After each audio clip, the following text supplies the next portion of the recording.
Ever feel like you're running on empty? Like you've given all you can, and there's just nothing left in the tank?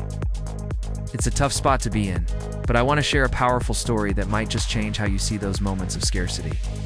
It's about a widow, a prophet, and a miracle that happened every single day. Let's travel back in time. A severe famine has gripped the land. There's no rain, crops are failing, and people are desperate.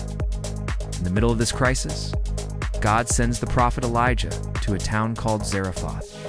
His instructions: find a specific widow because God has commanded her to provide for him. Now think about that.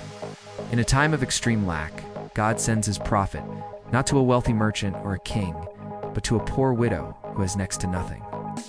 When Elijah finds her, she's gathering a few sticks. He asks for a little water, which she agrees to get. Then he makes a much bigger request: please bring me a piece of bread. Her response is heartbreaking. She tells him she has only a handful of flour in a jar and a little bit of olive oil in a jug. She was just about to make one final tiny meal for herself and her son, and then they would wait to die. This was her rock bottom. She had absolutely nothing to spare.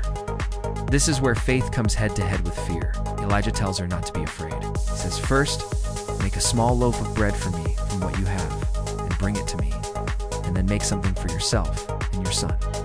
What an audacious request. Give away your last meal.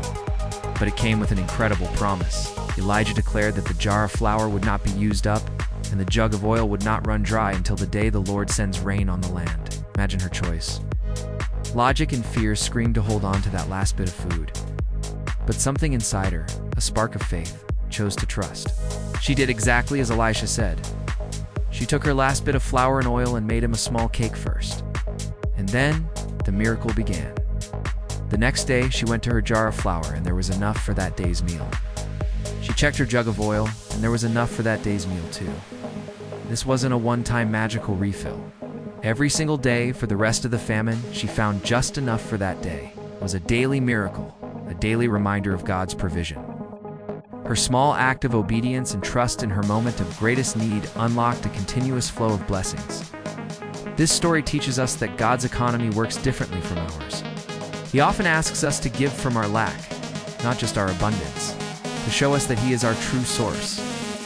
When we feel we have nothing left, that's often when He wants to show up the most. So if you're feeling empty today, remember the widow. Your little bit in God's hands can become more than enough. Thanks for watching, and don't forget to subscribe for more stories that inspire.